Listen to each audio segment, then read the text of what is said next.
often refer to as the chapter 2. So not a freestanding, independent literature review. And I think that's what you were talking about before anyway. I'll try to say something about the purpose, how to situate your own study within a research context, then at a practical level, how to get the balance between reading and writing, because the whole process for a long time involves both. And then maybe some formats for recording the reviews. And finally, I'd like to say a little bit about the language challenges of writing a literature review.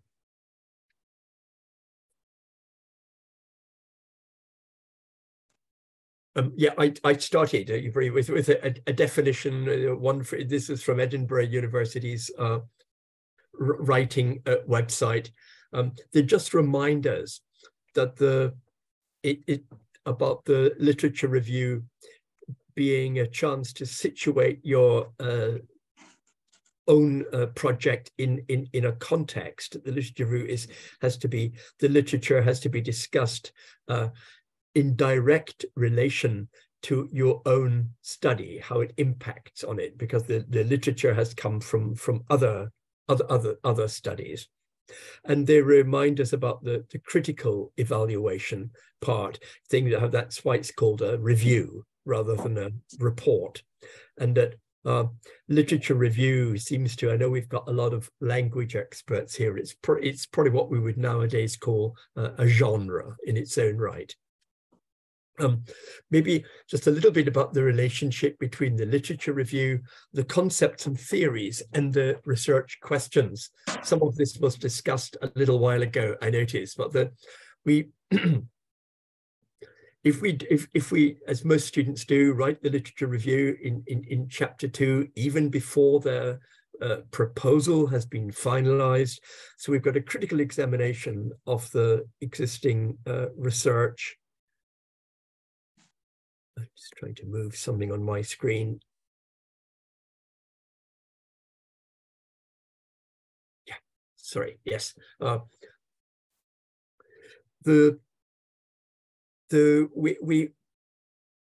concepts and theories, because a good question is, people often refer to the literature review as the theory which is underpinning the research. And we know that all of the studies which there are there cumulatively inform different theories, but it's not always immediately clear where is the theory and where are the results, of studies which appear to support or promote new theories. But the theory part may be discussed outside the literature review. So the ideas that are driving the research process and shed light on the interpretation of the results.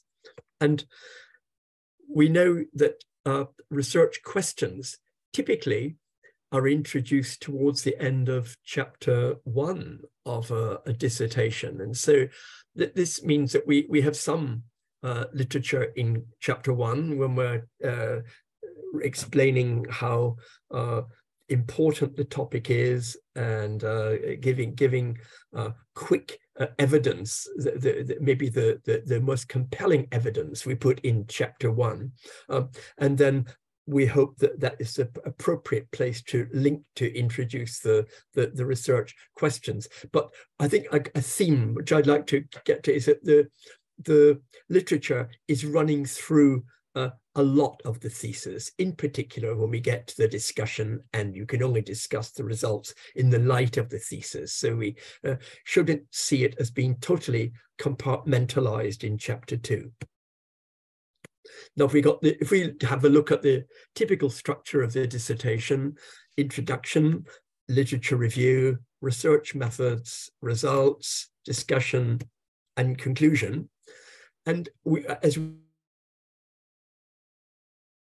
I'll just highlight it in red there. We can see that the research or literature rather appears in different places, as we've just pointed out. But we're focusing today on the literature review itself. So we'll focus mostly on what is required to write it effectively. We know sometimes that if you were writing a journal article, and maybe as a student you were encouraged to adopt what is often called the IRead structure of a research paper, you know, these students have often pointed out to me that they didn't see the word literature there. And say, no, that's right. And particularly students in science, we know that in a science journal article, the introduction is quite long because it covers what we would call the literature review in subsumed under introduction. So we have to make it clear to the authors, you know, where the literature review is meant to take place. But the purpose is obviously what is already known about the topic. That's quite uncontroversial.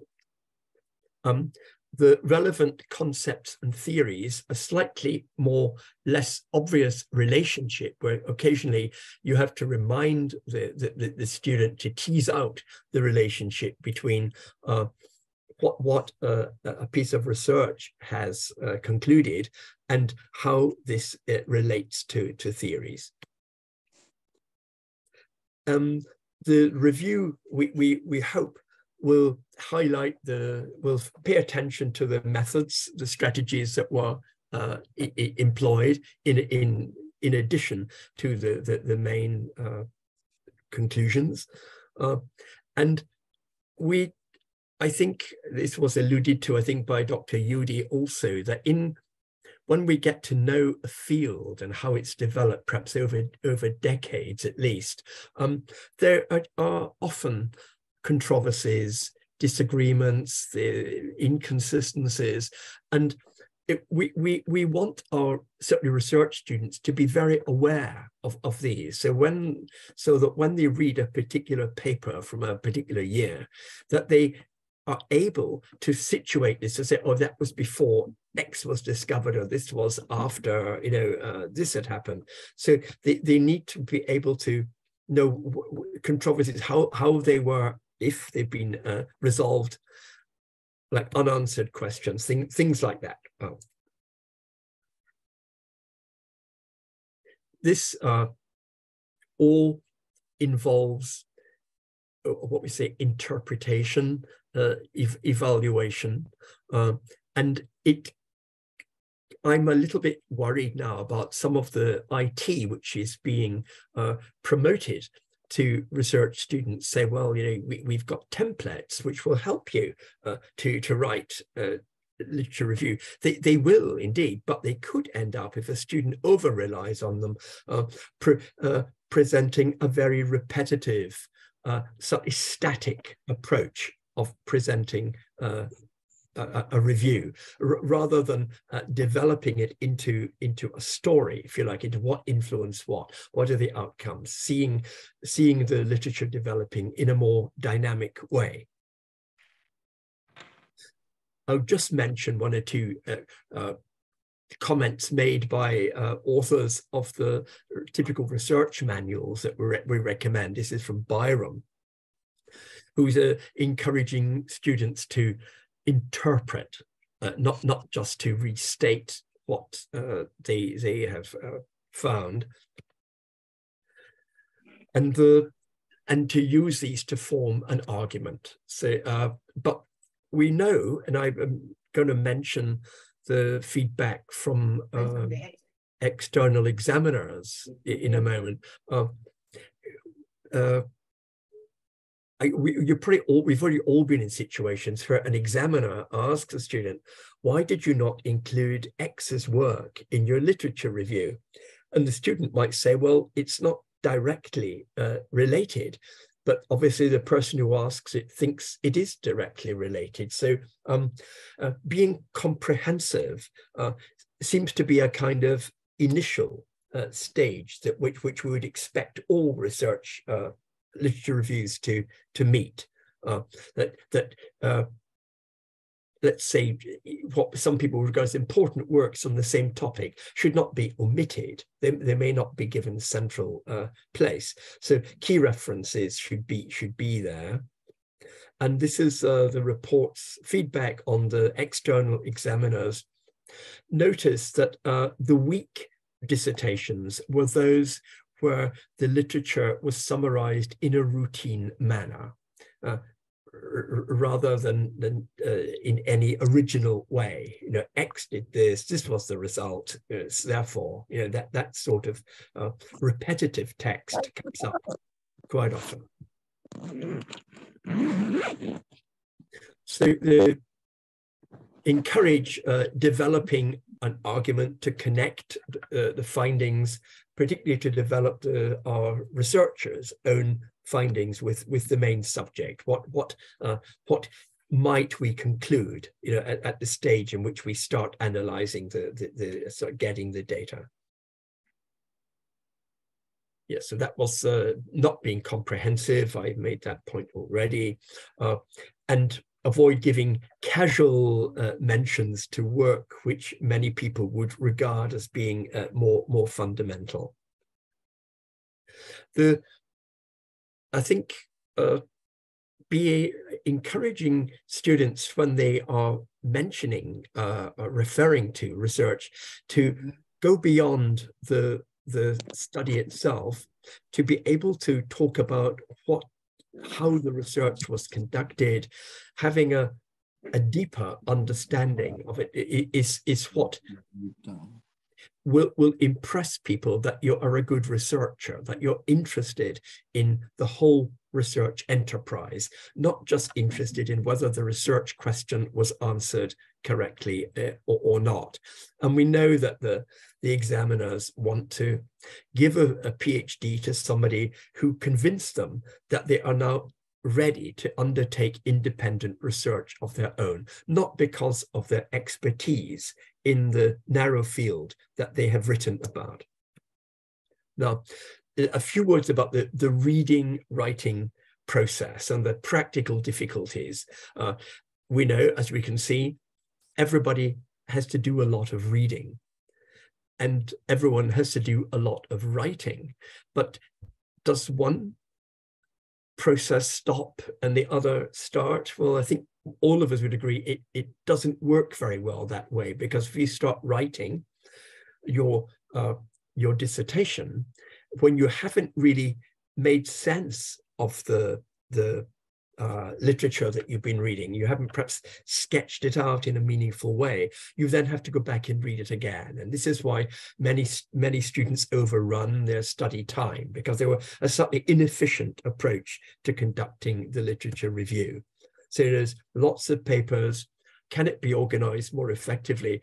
And in particular, what kind of notes are helpful? What should be done? And I think the key message here is that you need to read and write at the same time. But what is the nature of the writing that takes place when you are still doing the literature review? Well, this is what I propose to my students. It was advice that I was given also many years ago by my supervisor, was that when you review a paper or a chapter which is potentially worthwhile for including, and after the initial screening you believe that it is relevant to include, write an objective summary of the paper, something which nobody could disagree with, because these are all facts. So that means describing everything about it, the participants, the instrument, the analysis, how it was conducted, what the results say. So bare facts. And on a separate note, you give your evaluation of the significance of this work. Does it have original features, for example? Are any of the findings significant? And are there any shortcomings? Because this is where you can show off your own ability as a researcher, that you're able to evaluate and know what is high quality research and what is not. But by doing this very early on, even just when you're doing some of your initial reading, in fact, many supervisors deliberately give their students, let's say a paper, perhaps once a month, to review as part of the training for the literature review. And they hope that many of these practice reviews can be included in the literature review itself. So I think when people read the literature review, they like something which is substantial rather than something which quickly touches on many different ideas. In relation to that, I don't know about if any of you have done this, but a lot of researchers recommend synthesis matrix. You drop a matrix like this, and the vertical columns would be particular source texts you want to include, and you think of ideas, your own research ideas. What could these items of literature contribute to which idea? Let's try to work it through. If we take an example, let's say that the topic is approaches to using authentic materials in foreign language education. And let's say you might, one of the themes you might take was the text types themselves. You might notice that some of the papers are using only written text, others might be using multimedia or even audio-visual type materials. Others might be restricted to official government publications because the authenticity embraces many types of text, and a genre approach might be helpful for distinguishing among them. Similarly, you might think of how about the sector, the learner, the intended target group, were the young learners, were the old learners, were the adults, that might help with the review, or maybe the research method.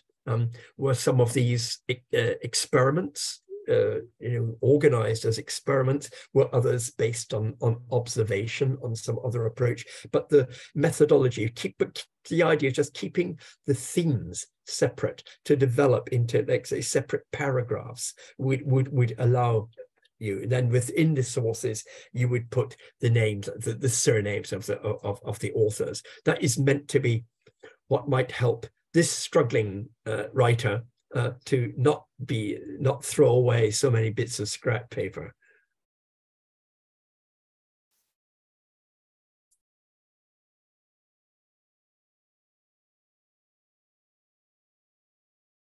Yes, so the structure of the literature review it obviously needs an introduction, but what would you put in the introduction?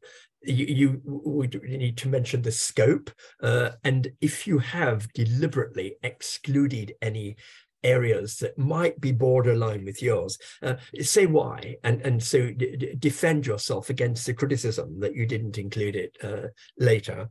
But you might need to define the main topics in the literature review, and then certainly explain how the material is organized. Now, how is the material organized? Well, who knows? It seems a lot will depend on the nature of the material itself. But chronologically, thematically, we know that certainly if we went back 20 or 30 years ago, it was probably quite typical that a literature review would be organized chronologically. We would start maybe by the pioneers in the field and what they concluded, and how their research was developed over a period. That's one way. It might be interesting, it might not be, or now will start with just highlight the works which have been most influential and why, and how they're related together. But these are dialogues which students need to have with their advisors in making decisions of this type for the structure. And a lot depends on the area itself. Now, we talked a lot about the references at the references which appear at the end of a paper. And I know it's typically with our research students, who would ask them to look at them and say, now, how would you rate them? Now, let's see, here are some places of publication. See what you think. Top magazine, top newspaper like The Economist, conference proceedings, online journal, international referee journal, book chapter, master's thesis, PhD dissertation, government publication. Now, conceivably, all of these could be included, but we know that in terms of hierarchy, in terms of academic respectability, the International Referee Journal would tend to go at the top. But does that mean that we should not accept a master's thesis, let's say, which is done at the bottom end in a literature review? I'm just aware that often the people who have done the initial research on topics which later became more mainstream were started by someone who wrote about them for their master's thesis, and knowing that that was the beginning of the direction is something which can be very useful. I mean, some of you probably who work on academic vocabulary will be very aware of the academic word list, or the AWL, and the author of that, Avril Coxhead, invented the academic word list it was her master's thesis. Subsequently, it's been subjected to lots of validation exercises, but often original ideas start not where you would expect to find them, and being able to show, let's say, the evolution of a research topic is something which we would expect, let's say, mature students to be able to be aware of. Okay. I get to at the end some language challenges. I said we mentioned, and we know that certainly with reporting literature is where we tend to run into cases of plagiarism very easily. Students are overwhelmed by the elegant text of the papers they're reading and think, I could never write anything like that, so why don't I just cut and paste it into my thesis? And so we then say, no, we want more paraphrasing, and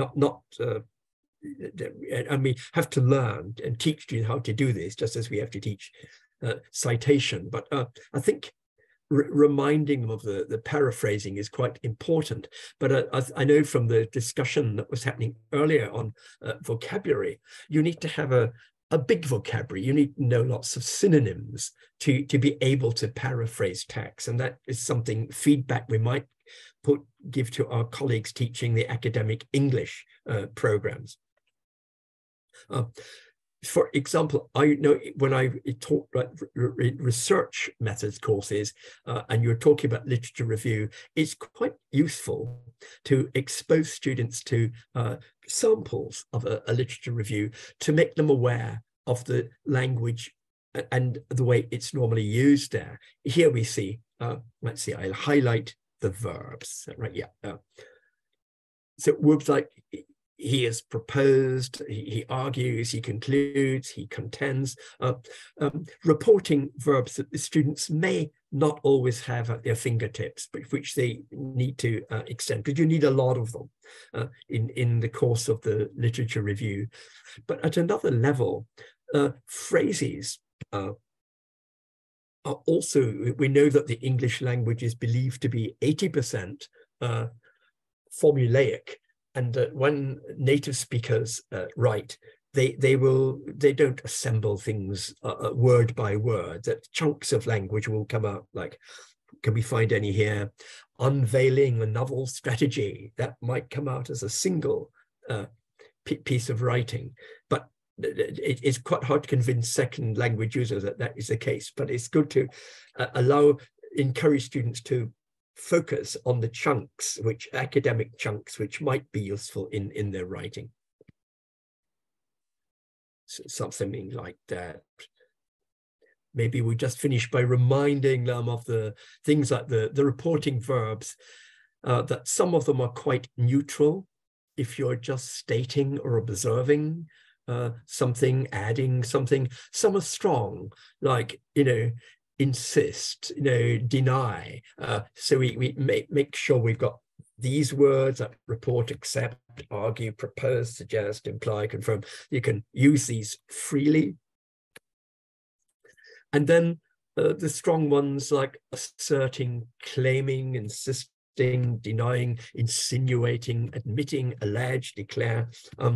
Those tend to be underused by hesitant writers. But if they have the confidence to know that perhaps why one scholar might be seen to be promising too much in their results. If you've read them and think, well, this is actually quite a small study, they don't deserve the claims which are made by the author, then that's the sort of awareness we would like to see developing among research students.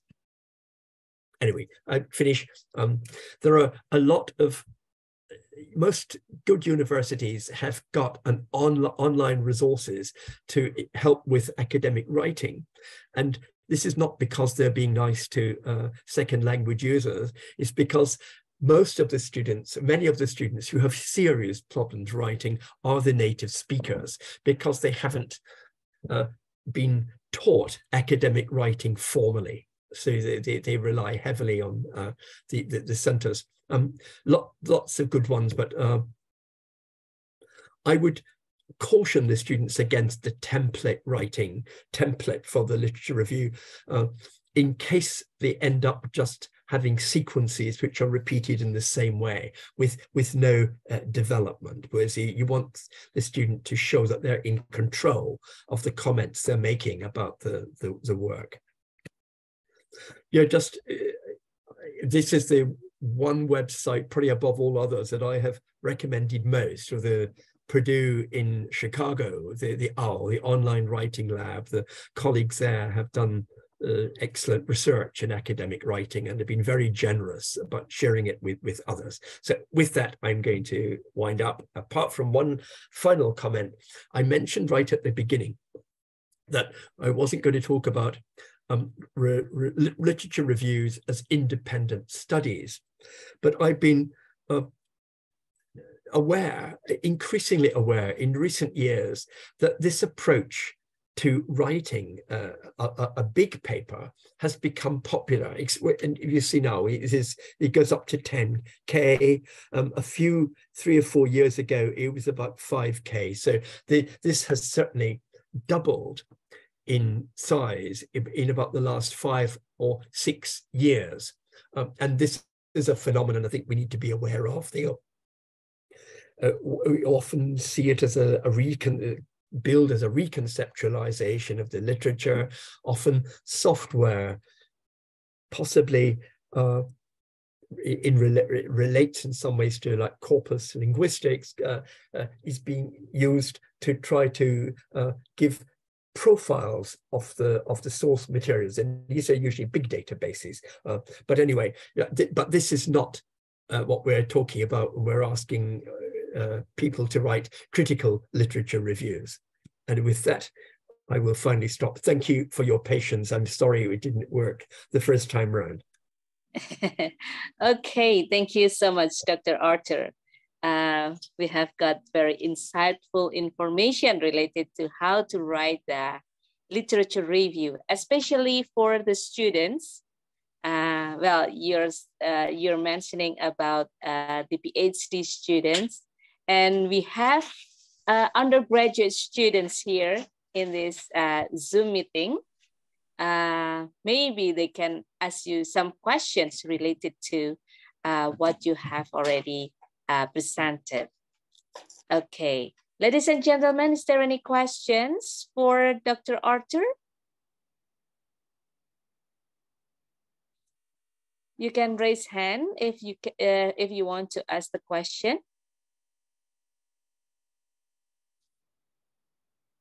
Is there any of you?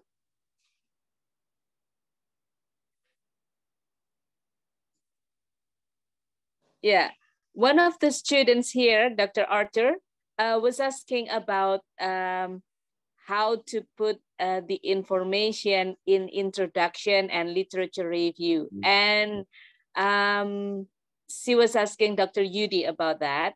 And luckily, you're also mentioning and also informing about how to write the introduction and also literature review in what is it, in writing dissertation or thesis. Well, actually that one will be some additional information for the one who asked the question related to introduction and literature review. Well, ladies and gentlemen, is there any question related to the presentation from Dr. Arthur? Yeah, Bu Nina. Yes, sir. Pak Din, Prof. Nur would like to ask a question just with a couple of minutes. Yeah. Okay, please.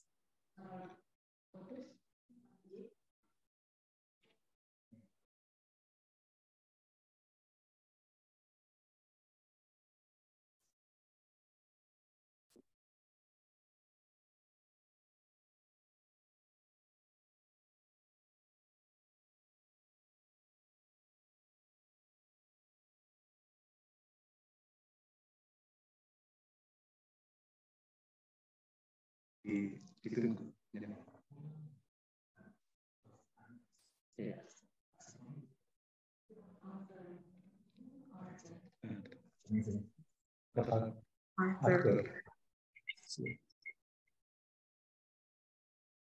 Thank you for the others. Yeah. I have to give us how to classify direct quotation which are suitable to the research purpose. Thank you. Well, it is about direct quotation, Papa. Yes. Is that right, Prof? Yes. Yeah. Yes. Yeah. Okay. The Dean of Faculty of Education and Training was asking about how to make a direct quotation. Please, Dr. Arthur. And classify it.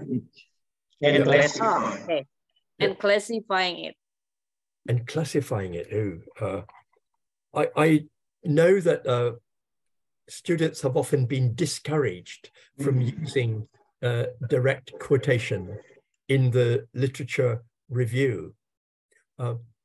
However, it seems that the direct quotations which are welcomed in the literature review are those which are not quotes that other people would particularly want to use, but they tell you something about the person, perhaps more about their attitude, or rather than referring to the subject itself.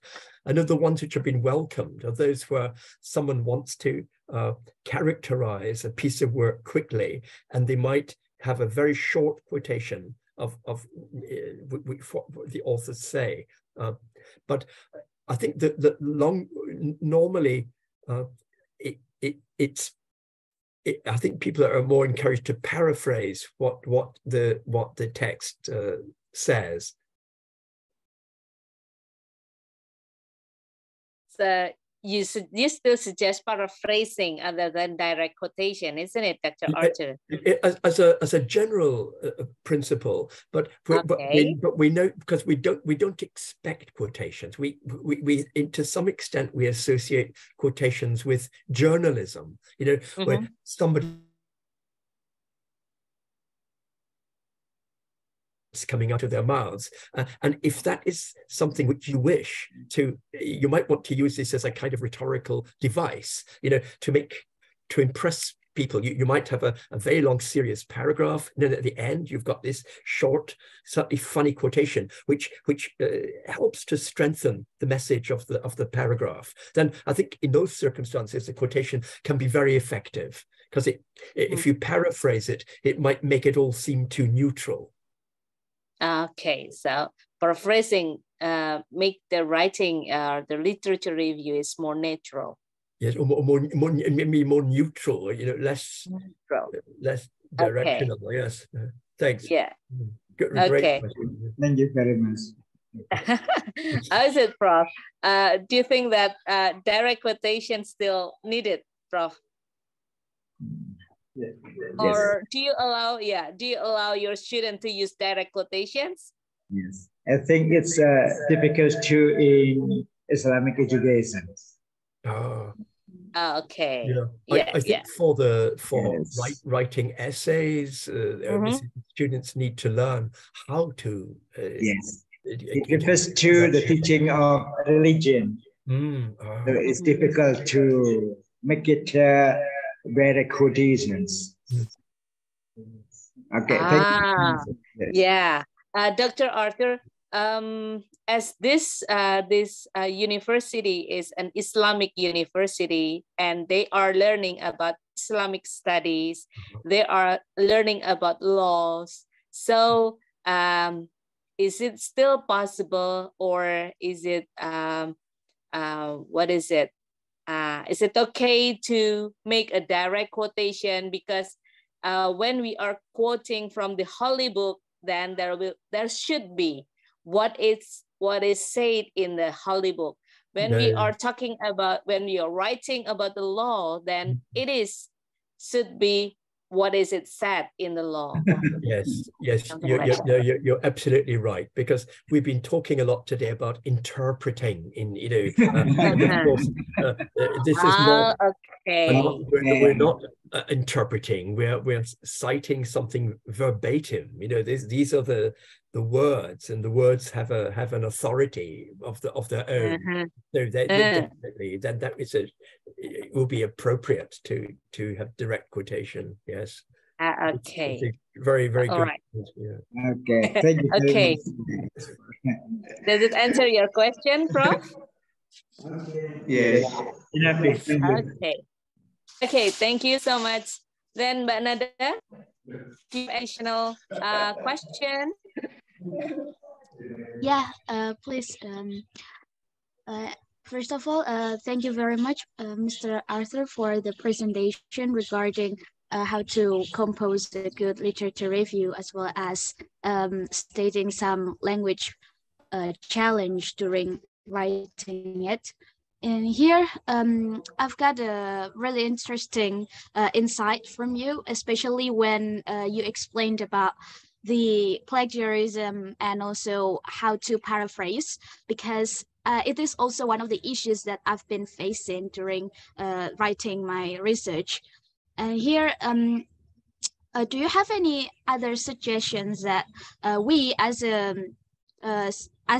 graduate student, since I will continue my master's degree in the UK hopefully this year.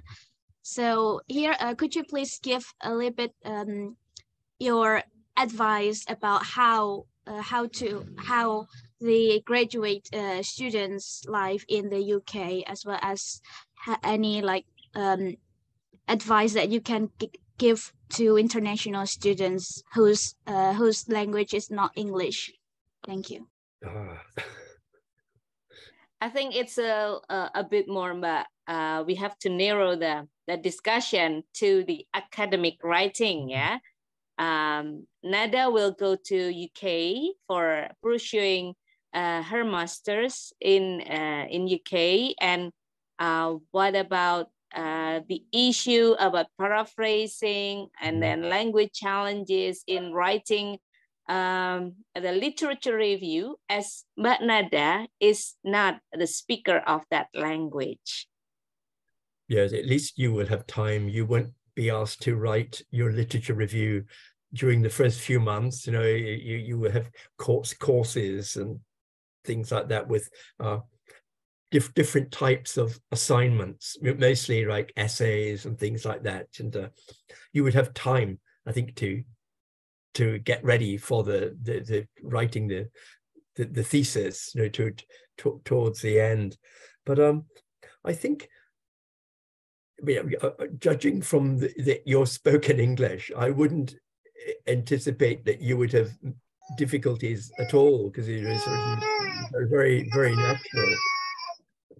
But the most native speakers who, even during a master's degree, are challenged by the formality of writing the language. But I think maybe it's good to, for example, when you attend the lectures, to pay attention to the language that the lecturer uses, because they will also be prescribing readings that relate to the same topic.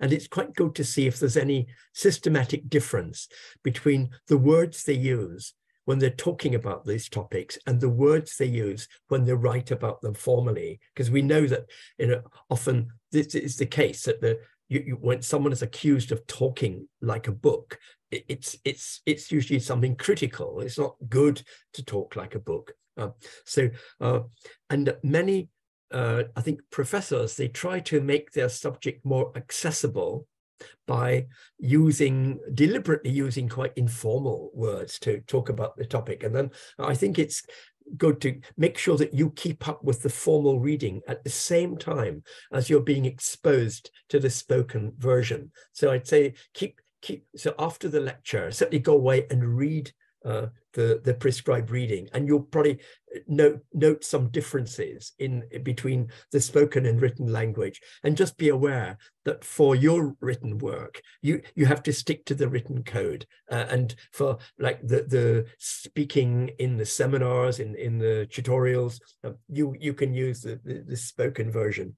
I think I used to work at universities in Britain, and students who come from some language backgrounds, in particular China, that the Chinese language, for example, doesn't have a big distinction between written Chinese and spoken Chinese, and that the students tend to use this when they start writing academic English, the teacher thinks it's too casual, and they say, well, this is how we would do it in Chinese. But I think it's you are aware of the differences already, so I don't think you will have any serious issue there.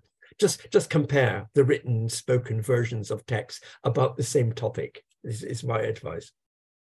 And best of luck with your master's degree. Thank you. All right, thank you so much. Yeah, but Mbak Nada, I hope that it's already answered your question. Yeah. Okay, Mbak Nada, I'm so sorry not allowing you to ask the question to Dr. Arthur, as the time is limited. And we have to move to the next section of this webinar. Dr. Arthur, thank you so much for insightful presentation, and we have got many information from you about how to write the literature review, especially for students when they are writing their thesis and also their dissertation. Thank you. My pleasure. And I thank you for being so flexible today with the system. Okay. Yeah.